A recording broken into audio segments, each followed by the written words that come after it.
आज सवाल यही है कि कोरोना से हम कैसे बचेंगे। आज सबसे बड़ा सवाल सिर्फ हुक्मरानों से ही नहीं, उन लापरवाहों से भी है जो जानलेवा महामारी को फैलाने में कोई कसर नहीं छोड़ रहे। तमाम चेतावनी के बाद भी इन लोगों के ना इरादे बदल रहे हैं, ना ही जिम्मेदार नागरिक की भूमिका दिख रही है। वो समझने को तैयार नहीं कि ये महामारी जान पर बहुत भारी पड़ रही है। कोरोना की दूसरी लहर फिर से देश में तबाही मचा रही है और इससे अछूता यूपी उत्तराखंड भी नहीं है। बावजूद उसके लापरवाही की हदें पार हो रही हैं। आप 5 तस्वीरें देखिए। शहर शहर कोरोना से हाहाकार है, मामले एकदम तेजी से के साथ बढ़ने लगे हैं। लेकिन महामारी में जिस तरीके से बाजारों में रौनक दिख रही है बिना मास्क के, चाहे उत्तर प्रदेश हो, चाहे उत्तराखंड हो, और चाहे आंदोलन हो या फिर नेताओं की रैलियां हो, सब कुछ अपने चरम पर है। सवाल यही है कि महामारी से लड़ने को हम आप तैयार हैं या फिर दूसरे लॉकडाउन का इंतजार है। और खबरदार अगर नहीं हुए तो ये वायरस कोहराम मचा देगा। दुनिया के कई देशों में जो दूसरी लहर आई उसने भारी तबाही मचाई है। तो सवाल यह है कि क्या अब भारत का नंबर है? खतरे की घंटी बज चुकी है, क्योंकि कुछ दिन में होली है, फिर महाकुंभ और चुनाव की रैलियां। तो ऐसे में आज का बड़ा सवाल यही है कि कब निभाएंगे हम सब अपने हिस्से की जिम्मेदारी, और क्या फिर से हम महामारी से लड़ने के लिए तैयार हैं या फिर हमें दूसरे लॉकडाउन का इंतजार है।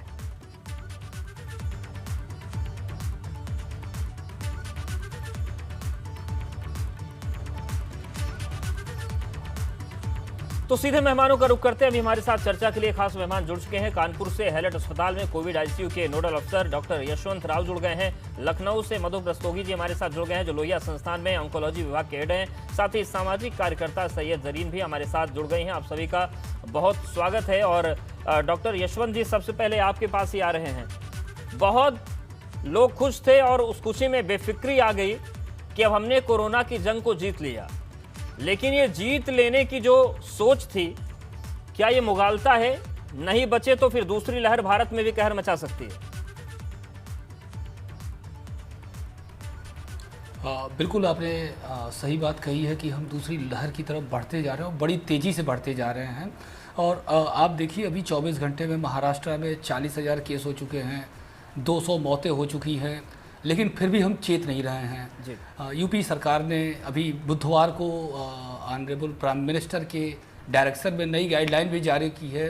सारे जिलाधिकारियों, मंडलायुक्तों को भी गाइडलाइन आ गई है, हमारे पास भी आ गई है कि हर जगह सख्ती करी जाए। रेलवे से आने वाले लोगों को देखा जाए, एयरपोर्ट पे जो आ रहे हैं ताकि उनकी भी पूरी जांच करी जाए, कॉन्टैक्ट ट्रेसिंग करी जाए। बॉम्बे से या उन राज्यों से जहाँ पे कोरोना काफ़ी फैला हुआ है, वहाँ से जितने भी लोग आ रहे हैं सबकी सघनता से जांच करी जाए, उनकी कॉन्टैक्ट ट्रेसिंग करी जाए, ताकि अगर हम कोरोना का लगाम यहाँ पे नहीं लगा पाए तो पिछले साल की तरह, मैं तो कानपुर की स्थिति को देख के अभी भी रोंगटे मेरे खड़े हो जाते हैं। डेली कभी 10 पेशेंट एक्सपायर हो रहे हैं, कभी 15 एक्सपायर हो रहे हैं, और सरकार इतनी मुश्किल से इसको कंट्रोल कर पाई थी। बिल्कुल, कानपुर की हालत वाकई परेशान करती है। कानपुर की बात करें, हम आगरा की बात करें, ये कुछ ऐसे शहर थे, मेरठ की बात करें, इन्होंने हिलाकर रख दिया था उत्तर प्रदेश को। डॉक्टर मधु जी, सवाल यही है कि जैसा कि डॉक्टर यशवंत जी कह रहे हैं कि बीते साल की याद हमें सिहरा कर रख देती है, तो क्या हम उसी रफ्तार के साथ उन्हीं बुरी यादों के दायरे में घुसने की कोशिश कर रहे हैं क्या? क्योंकि आप बाजार में जाए तो कोई मास्क नहीं लगा रहा, कुछ लोग कह रहे हैं कि जब फैलेगा तब हम लगा लेंगे, तो क्या ये खतरा बढ़ रहा है? बिल्कुल खतरा बढ़ रहा है। आप जिधर भी जाते हैं, जिससे भी बात करते हैं, अब लोग बिल्कुल ही कैजुअल हो चुके हैं। उन्हें कोई किसी प्रकार का डर नहीं है। मैं तो ये कहूँगा कि वो भूल भी चुके हैं कि इस प्रकार का कोई बीमारी कभी था।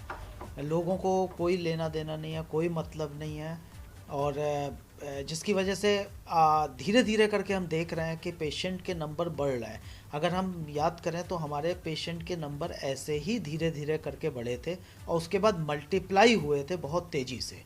और वही स्थिति है, क्योंकि अभी धीरे धीरे पॉजिटिव पेशेंट फैल रहे हैं और वो इन्फेक्शन को फैला रहे हैं, और उसके बाद जब रोग जो है गंभीर हो जाएगा और उनमें से कुछ पेशेंट ज़्यादा सिक होंगे, वो फिर अस्पताल की तरफ रुख करेंगे। जैसे कि अभी हमारे लोहिया इंस्टीट्यूट में इस समय 44 पेशेंट एडमिटेड हैं कोविड हॉस्पिटल में, और एक समय ऐसा आ गया था जबकि 4 या 5 पेशेंट बचे थे।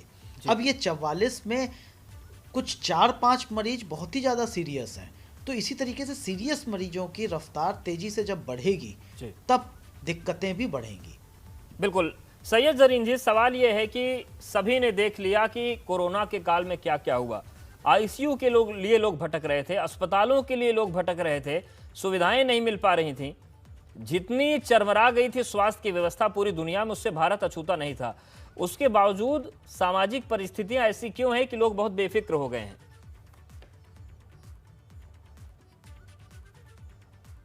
मुझसे सवाल है? जी जी बिल्कुल।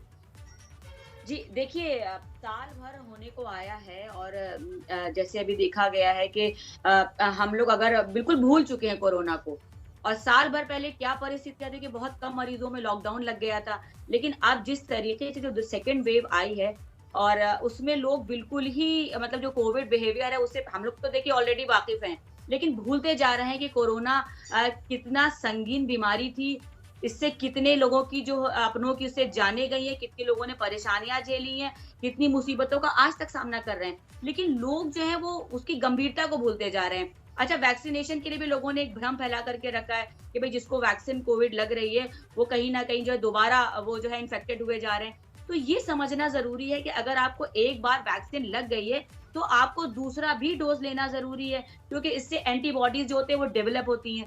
अच्छा, अगर आपने दूसरा डोज ले लिया उसके बाद भी आपको प्रिकॉशन बहुत जरूरी है। लेकिन कहीं ना कहीं देखिए समाज की जो स्थितियां बनी हुई हैं, जैसे रैलियां हो रही हैं, खुद सरकार जो है वो इस पे ध्यान नहीं दे रही है। आप बंगाल का हाल देख लीजिए, क्या लोग आप क्या लखनऊ में बैठे, उत्तर प्रदेश में बैठे हुए लोग, क्या उत्तराखंड में बैठे हुए लोग क्या रैलीज नहीं देख रहे हैं, जहाँ पे खुद प्रधानमंत्री जा रहे हैं उस भीड़ में लोगों को संबोधित कर रहे हैं। तो लोगों के अंदर जो सरकार बिल्कुल, से यानी नहीं कि बोलेगा, चाहे नेता हो, नौकरशाही हो, लोग हो, सभी जी, को सतर्क वो यहाँ पर होना चीज़ पड़ेगा। खत्म होती जा रही लेकिन है। डॉक्टर हालांकि यशवंत जी, हम लोग जैसा कि जरीन जी बोल रही हैं कि बेफिक्री बहुत आगे और बेफिक्री दिख भी रही है, हालांकि गाइडलाइंस जारी हुई हैं, सख्ती बढ़ती जा रही है। लेकिन क्या आपको लगता है कि जब रोज के 40,000 50,000 केस की स्थिति में हम खड़े हो गए तो एक बार फिर से उन नियमों की तरफ आना होगा कि अगर आप मास्क नहीं लगाएंगे तो जुर्माना लगेगा, आपकी वजह से कोरोना फैलता है तो आप पर मामला भी दर्ज होगा? क्योंकि सरकार ने माफ कर दिया तो लोग और बेफिक्र हो गए कि अब तो केस दर्ज होना नहीं, पहले केस का भी डर होता था। बिल्कुल सही कहा जरीन जी ने, बिल्कुल सही बात कही है कि हमें सारी जगह से मास गैदरिंग, अभी यूपी सरकार की मैं गाइडलाइन वेडनेसडे को जारी हुई है, हम लोगों के पास भी आ गई, मैं पढ़ रहा था, तो सब जगह दिया गया कि किसी भी तरह का कहीं पे भी गैदरिंग न करें। एक तरह से आप समझिए कि एक तरह से 144 धारा जैसी चीज़ें हो रही हैं। लेकिन जहाँ तक मेरा मानना है कि लॉकडाउन लगाना अब बहुत ही मुश्किल काम है और पब्लिक को ही चेतना पड़ेगा। हमें जो हमारी 3 नियम थे, प्रधानमंत्री जी ने बताए थे और इसको सबने पालन भी किया था उस समय में, कि मास्क लगाएं, एक सोशल डिस्टेंसिंग का पालन करें और हाथ को बार बार सैनिटाइज करें। सैनिटाइज मतलब साबुन से धो के रखें, बाहर से आएँ तो घर पे कपड़े अपने चेंज करके नहा धो के तब घर में बीवी बच्चों या सबसे मिलें या बात करें। तो अगर हम इन सावधानियों का पालन करेंगे तो डेफिनेटली हम अपने चेन को ब्रेक कर पाएंगे। क्योंकि अभी बॉम्बे से जो ट्रेन बिल्कुल यशवंत जी, आपको रोकना चाहेंगे, प्रकाश जावड़ेकर की प्रेस कॉन्फ्रेंस चल रही है। 1 अप्रैल से 45 साल के सभी लोगों को टीका लगेगा, बड़ी खबर कोरोना को लेकर। All above 45 should take vaccine as early as possible. That will provide them the shield against the corona disease, and they should register for getting it vaccinated. And also let me clarify that vaccines are available in enough number. There is no scarcity, and supply chains and supply line is intact, and so all should, and I am very sure कि इस निर्णय का सभी लोग स्वागत करेंगे और उत्साह से वैक्सीनेशन के लिए आगे आएंगे। मुझे इतना ही कहना है। नंबर 29। सर, मैं लक्ष्मण हूँ CNBC आवाज़ से। मेरा सवाल यह है कि कई जगह से ये मांग आ रही कि सरकार निजी कंपनियों को कोरोना वैक्सीन लगवाने की छूट दे दे, वो लोग अपने कर्मचारियों को मुफ्त में लगवाने के लिए तैयार हैं, और साथ ही साथ निजी हॉस्पिटल को भी छूट दे कि वो लोग लगाएं बगैर किसी पाबंदी के। क्या इस पर कोई विचार या चर्चा कैबिनेट की बैठक में हुआ? इसमें तो ऐसा हुआ है, अब 45 के ऊपर के सभी कर्मचारी हो, कोई भी नागरिक हो, वो वैक्सीन ले ही सकता है। और वैक्सीन में सरकार ने ही एक व्यवस्था की है कि जो सरकारी व्यवस्था में वैक्सीन लेगा उसे मुफ्त मिलती है, जो प्राइवेट में लेगा उसको 250 रुपये में एक डोज मिलता है। और कंपनियों ने, अनेक कंपनियों ने ये भी किया कि कर्मचारी वहाँ जाके अगर प्राइवेट में लेकर आते हैं तो उनको रिइम्बर्स भी किया। तो आज निर्णय ये हुआ है, आपका सुझाव हमने सुना है। यस, आपने जो 4 से 8 हफ्ते में जो दूसरी डोज की बात की, उस वो केवल कोविशील्ड के लिए है या कोवैक्स? हाँ, यानी ये अपने डॉक्टर बताएंगे किसको कब लेना है, 4 सप्ताह या 5 सप्ताह या 6 सप्ताह या 7। तो देखिए, ये इस वक्त की बड़ी खबर है। केंद्रीय कैबिनेट ने बड़ा फैसला लिया है और बड़ा फैसला ये है कि 1 अप्रैल से 45 साल से उम्र के जो भी लोग हैं उन सभी को टीका लगाया जाएगा। तो ये सरकार की तरफ से, केंद्रीय कैबिनेट की तरफ से बड़ा फैसला हुआ है। कोरोना वैक्सीनेशन पर सरकार ने बड़ा फैसला किया। एक बार फिर से मेहमानों का रुख करते हैं। डॉक्टर मधुप जी आपके पास ही आ रहे हैं। जिस तेजी के साथ रफ्तार बढ़ रही है संक्रमण की, ऐसे में अब ये जो केंद्रीय कैबिनेट का फैसला है, ये मानते हैं कि एक बहुत बड़ा ब्रेकडाउन बनेगा कोरोना संक्रमण की बढ़ती रफ्तार पर? बिल्कुल, हम अब और ज़्यादा लोगों को कवर कर पाएंगे, जैसे 45 साल की उम्र का बताया, और उसके अलावा इससे पहले जो लोग गंभीर बीमारियों से पीड़ित हैं उनको हम दे रहे थे। तो जितना ज़्यादा हम लोगों को कवर करके वैक्सीनेट करेंगे उतना ज़्यादा हम इसकी गंभीरता को कम करते जाएंगे, इसके संक्रमण की चेन को ब्रेक करेंगे। मैं यहाँ पे सिंपल सा एक वर्ड यूज़ करना चाहूँगा, मैं अपने मरीजों को और अपने यहाँ लगाता भी हूँ कि SMS को फॉलो करें। सिंपल SMS, हर आदमी एटलीस्ट जिज्ञासा से पूछता है SMS क्या है। SMS मतलब S for sanitization, M for mask और S फॉर सोशल डिस्टेंसिंग। ये 3 सिंपल स्टेप हैं। सैनिटाइजेशन, सफाई रखना, ये ना केवल कोरोना बल्कि सभी बीमारियों से आपको मुक्त करेगा। मास्क आपको इन्फेक्शन, जैसे आपने सुना होगा टीबी की रफ्तार काफ़ी कम हुई है मास्क यूज़ करने से। और उसके अलावा सोशल डिस्टेंसिंग थोड़ा सा मुश्किल होता है, लेकिन अगर हम ये दोनों प्रोटेक्शन लेके अगर लोगों से मिलते हैं तो हम रोगों को बहुत तरीके से कंट्रोल कर ले जाएंगे। बिल्कुल, लेकिन डॉक्टर यशवंत जी, एक दिक्कत और भी आ रही है कि ठीक है 45 साल के लोगों को भी दायरे में ले लिया गया है। जो गंभीर रूप से बीमार थे वो पहले से दायरे में थे, लेकिन भ्रांतियां बहुत हैं। कोई कह रहा है कि बुखार आ जाएगा, कोई कहता है बीमार हो जाएंगे, कोई कहता है कि कुछ लोगों की मौत हो गई। इसकी असल ज़मीनी हकीकत क्या है ये बताइए, क्योंकि बहुत सारे लोग ऐसे हैं, हमारी बात होती है कि जहां पर वैक्सीनेशन हो रहा है लोग कॉल कर करके बुलाते हैं और जो बेनिफिशरी आने से मना कर देता है।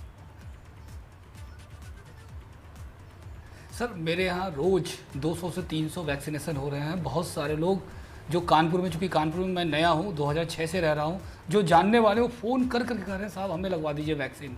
तो लोग आ रहे हैं। जब से हमारे प्रधानमंत्री जी ने लगवाया, मंत्रियों ने लगवाना शुरू किया है, तब से लोगों में एक अवेयरनेस आई है कि नहीं हमें भी वैक्सीन लगवाना चाहिए। मैंने खुद लगवाया था, सबसे पहली डोज अपने यहाँ मैंने लगवाई थी। ये वैक्सीन लगाने से, किसी भी वैक्सीन लगाने से माइल्ड फीवर बॉडी एक होता है 2 से 3 दिनों के लिए, वो यूजुअल रिएक्शन इस वैक्सीन के साथ भी है। तो ये वैक्सीन 100% सेफ है एंड विदाउट एनी प्रॉब्लम हम लगवा सकते हैं किसी को भी। यानी कि शरीर में दर्द, बुखार और हल्की दिक्कतें ये सामान्य है, 2-3 दिन हो सकती हैं।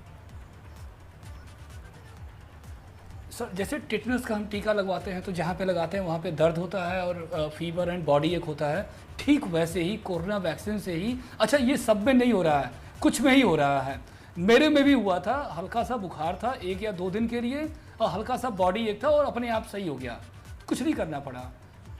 बिल्कुल सही जरीन जी, सवाल ये है कि बहुत सामान्य सी पद्धति है और सभी लोग कह रहे हैं कुछ लोग को हो रहा है, कुछ को नहीं हो रहा है, हल्का बुखार आता है, फिर लोग समझने को तैयार क्यों नहीं हो रहे? इतना डर क्यों है? बड़ी बड़ी बीमारियों का डर नहीं और इसका डर है जिसकी वैक्सीन आ गई। देखिए, मैं ये कहना चाहूंगी कि कुछ लोगों ने अपने राजनीतिक फायदे के लिए, जो था जैसे ही कोविड जो है वो स्टार्ट हुआ था वैक्सीनेशन, तो लोगों ने अपने राजनीतिक फायदे के लिए इसमें भ्रम फैलाना शुरू कर दिया था। देखिए, कोई भी अगर हम वैक्सीन लेते हैं तो जाहिर सी बात है कि एक बच्चे को भी अगर हम वैक्सीनेशन के लिए लेके जाते हैं तो हल्का फुल्का बुखार उसके रहता है। तो दो फेजेस में है, एक पहले लगता है, फिर एक महीने बाद लगता है। अच्छा, इसका काम क्या होता है? ये बूस्ट, आपको इम्यूनिटी बूस्टिंग के लिए होता है ये।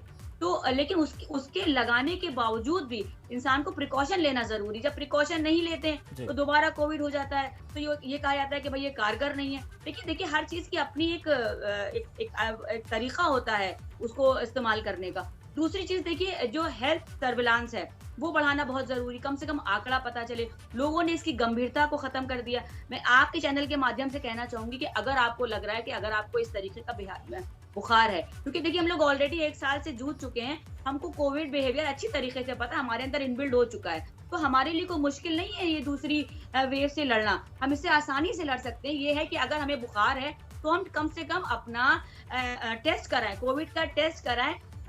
वो बहुत, जैसे RT-PCR टेस्ट है, ये बेहद जरूरी है, इसके आंकड़े रखना जरूरी है। और अगर आपको लग रहा है कि आपका फ्लैट छोटा है, आपके घर में बुजुर्ग हैं, आपके यहाँ एक ही टॉयलेट है, आपके यहाँ छोटे बच्चे हैं, तो आप हॉस्पिटल में जाकर डॉक्टर से कंसल्ट करें, वो आपको हॉस्पिटल में ही आपको आइसोलेट करा देंगे।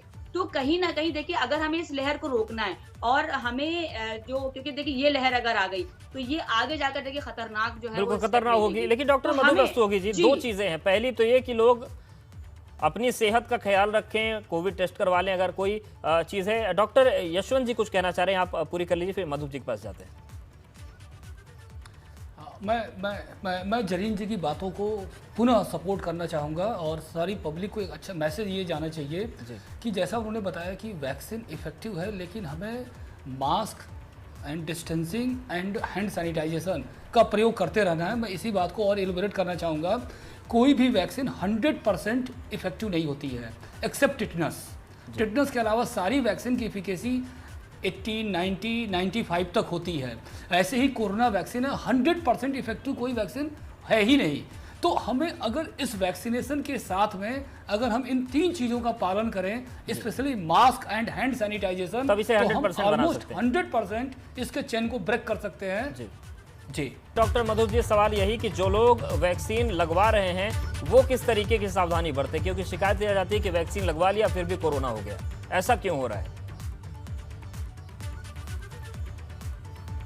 नहीं, ऐसी शिकायतें बहुत कॉमन नहीं है। हमें लगता है कि जब भी कोई एक घटना भी होती है उसके कारण बहुत से हो सकते हैं, उसकी सच्चाई की जांच करने की ज़रूरत है। हालांकि चूँकि वैक्सीन बहुत जल्दी लाई गई है, क्योंकि इसकी ज़रूरत बहुत ज़्यादा थी हम लोगों को। नॉर्मली क्या होता है, जब भी कोई दवा मार्केट में आती है उसका बहुत सालों परीक्षण होता है, तो उसके रिज़ल्ट्स हमें ज़्यादा अच्छी तरीके से पता होते हैं। यहाँ पे हमें ज़रूरत के हिसाब से हमें वैक्सीन जल्दी लानी पड़ी है, तो इसलिए अभी बहुत सी चीज़ें स्पष्ट नहीं हैं। इसीलिए कहा जाता है कि वैक्सीन लगाने के बाद भी आपको पूरी प्रिकॉशन लेनी है, आपको अभी भी सोशल डिस्टेंसिंग, मास्क और सैनिटाइजेशन वगैरह का यूज़ करते रहना है। और जैसे जैसे वक्त गुजरा, जैसे कि अभी कल ही एक गाइडलाइंस आई है कि कोविशील्ड लगाने वालों को 6 से 8 हफ्ते बाद ही दवा को रिपीट करना चाहिए। तो जैसे जैसे वक्त गुजरेगा हमें रिज़ल्ट ज़्यादा अच्छे क्लियर होंगे, लेकिन अगर हम आज नहीं लगवाएंगे तो हम रिज़ल्ट भी नहीं पता कर पाएंगे कभी भी। तो मेरा यही आग्रह है कि जो भी लोग हैं वो सभी लोग आगे आएँ, वैक्सीन को लगाएं, इससे नुकसान नहीं है। जो भी हल्के फुल्के साइड इफ़ेक्ट्स जैसे बताए हैं वो हमारे अंदर जब इम्यून रिस्पॉन्स ट्रिगर होता है तो थोड़ी बहुत बॉडी को असर पड़ता है, कोई बहुत ज़्यादा बिल्कुल, मतलब सामान्य लक्षण आते हैं उनसे घबराने की जरूरत नहीं है। कोई वैक्सीन लगवानी होगी और सामान्य नियमों का पालन करना होगा। आप सभी का बहुत शुक्रिया हमारे साथ जुड़ने के लिए, और उम्मीद करते हैं कि हर वर्ग जो समाज का है वो अपनी जिम्मेदारियों को समझेगा, चाहे नौकरशाही हो, चाहे वो नेता हो, चाहे जो भी हो, और आम जनता को तो जिम्मेदारी निभानी ही पड़ेगी, तभी इस दूसरी लहर को रोका जा सकता है। वरना कोरोना का संक्रमण बढ़ गया है, खतरा बहुत ज़्यादा है, बच कर रहिए।